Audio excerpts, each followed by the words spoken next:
The story unfolding right now around Hamas leadership and its sudden reappearance in Doha is drawing global attention, and to understand it fully, we need to break it down carefully, balancing both the factual details and the broader implications. What makes this moment so striking is the way it combines the unexpected survival and re-emergence of a figure thought to be either silenced or hidden with the shockwaves it sends across the political, diplomatic, and military landscape. For viewers trying to make sense of why this matters, it is important to see the event almost like a product launch in the world of politics and conflict, where timing, presentation, and perceived strength play as much of a role as the raw facts of survival and appearance. The sudden emergence of a Hamas leader from the rubble in Doha carries with it several key features that make the situation unique. First, there's the element of resilience. For months, Israel, under Prime Minister Netanyahu, has framed the ongoing conflict as one where Hamas leadership is cornered, weakened, and steadily losing both ground and legitimacy. The image of a leader physically appearing after destruction, alive and presentable, contradicts that narrative. It functions almost like a performance test in real time, showing that despite relentless pressure, Hamas can still maintain a presence and project strength. For supporters of the group, this moment can be framed as proof of divine protection or strategic cunning, while for critics, it highlights the frustrating difficulty of eliminating such networks completely. From a design perspective, the way the re-emergence was staged is also worth unpacking. Leaders in conflict zones often understand the optics of survival better than anyone. Appearing in Doha, a city associated with diplomacy, negotiation, and relative stability, amplifies the contrast between destruction and endurance. The backdrop of rubble serves not just as a reminder of the ongoing violence in Gaza and surrounding areas, but as a symbol of what the leader has supposedly survived. It's almost cinematic in design, delivering a strong message both to regional allies and to adversaries. The fact that this took place in Doha also emphasizes Qatar's ongoing role as a mediator and safe haven for political figures who cannot safely remain inside the war zone. That, in turn, adds another layer to the story, because it shows that while Hamas military infrastructure may be under heavy assault, its political leadership still finds space on the international stage. Looking at performance aspects, this reappearance works on several levels. At the level of morale within Gaza and the broader Palestinian territories, it provides a morale boost. Supporters who may have believed their leaders were cut off or even eliminated are suddenly reassured that there is continuity of command and vision. In conflicts where narrative is as important as firepower, this performance matters immensely.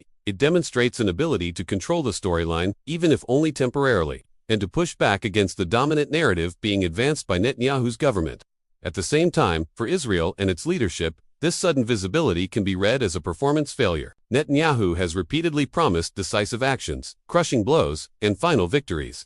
The mere survival of a key Hamas figure undermines those promises, giving the appearance of unfinished work and unmet objectives.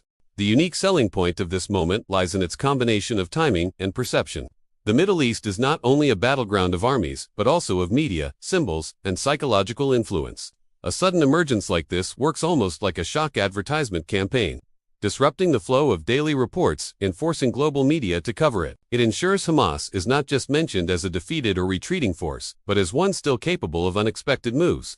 This ability to remain unpredictable is one of Hamas' most important assets, both militarily and politically. By resurfacing now, after rubble and destruction, the group signals adaptability and persistence, qualities that resonate deeply with populations that have experienced hardship and see themselves reflected in such endurance. For Netanyahu and his administration, this is particularly shocking because it directly challenges the performance metrics he has been using to measure success. His credibility, both at home and abroad, often depends on demonstrating progress, control, and security. If a Hamas leader can walk out from rubble in Doha and make a statement that reverberates across the region, it raises uncomfortable questions about the effectiveness of Israeli strategy. In terms of optics, this becomes a competitive disadvantage for Netanyahu, because while his administration emphasizes overwhelming force and clear results, the opposition is managing to show survival and adaptability in ways that appear more organic and even heroic to their base. Another layer to this story is how the design of such reappearances is carefully planned for the international stage. Every detail matters: the timing of the appearance, the choice of words, the imagery in the background, and the location. Doha itself is not random. It's a space that communicates both safety and international relevance. For global audiences who may not be following the conflict daily, the visual of a leader emerging from rubble immediately communicates danger, survival, and resilience. For policymakers and diplomats, it signals that Hamas continues to have political capital and representatives who cannot be ignored, no matter how much military pressure is applied. This dual communication, one aimed at grassroots supporters and another aimed at international powers, is part of what makes the move effective. In technical terms of information warfare, this moment functions as a disruption event. Israel and its allies have invested heavily in projecting the message that Hamas is fractured and losing coherence. By putting a leader front and center again, Hamas disrupts that messaging and forces new coverage, analysis, and speculation. The design of the performance ensures that even those critical of Hamas must acknowledge its presence, and in doing so, contribute to its visibility. This is one of the paradoxes of modern conflict. Even negative coverage can serve as validation that the group remains relevant.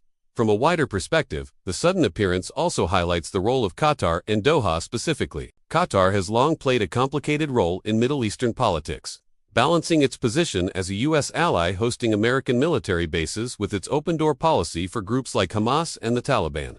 By allowing such figures to emerge and speak within its territory, Doha reinforces its position as a central player in mediation, whether loved or resented by others. This makes the event not just about Hamas and Netanyahu, but also about regional power dynamics and the way small but wealthy states like Qatar exert influence through calculated hosting and visibility. The broader performance aspect for Hamas is that of continuity. Leaders in conflicts know that as long as they can demonstrate survival and communication, their movements can continue functioning. This appearance reasserts that principle. It sends a message not just to Israel but to Hamas, rank and file, as well as to regional actors like Iran and Hezbollah, who may interpret this as a signal that Hamas remains a viable partner in resistance efforts. On a technical level, survival is the baseline measure of effectiveness for such movements, and this event reaffirms that metric. For the average viewer trying to make sense of the story, it's helpful to think about it in terms of branding. Netanyahu has branded his campaign as decisive and crushing, a brand of dominance. Hamas has branded itself as resilient and unyielding, a brand of endurance. The reappearance of the leader in Doha is a brand campaign moment, reinforcing the endurance narrative and poking holes in the dominance narrative. In any marketplace, whether political, military, or commercial, the ability to keep your brand alive after heavy attacks is a form of victory. The technical and symbolic features of the appearance blend together in ways that ensure it will be remembered. The Rubble backdrop provides the raw imagery, Doha provides the international stage, and the timing provides the shock factor. The performance aspect ensures that even those skeptical of Hamas must process the event as part of the broader narrative of the conflict. The unique selling point here is not the content of any speech the leader may give, but the very fact of his survival and ability to appear at all. That, in itself, is the message, and it lands with enough force to unsettle Netanyahu and complicate his efforts to declare unambiguous victory.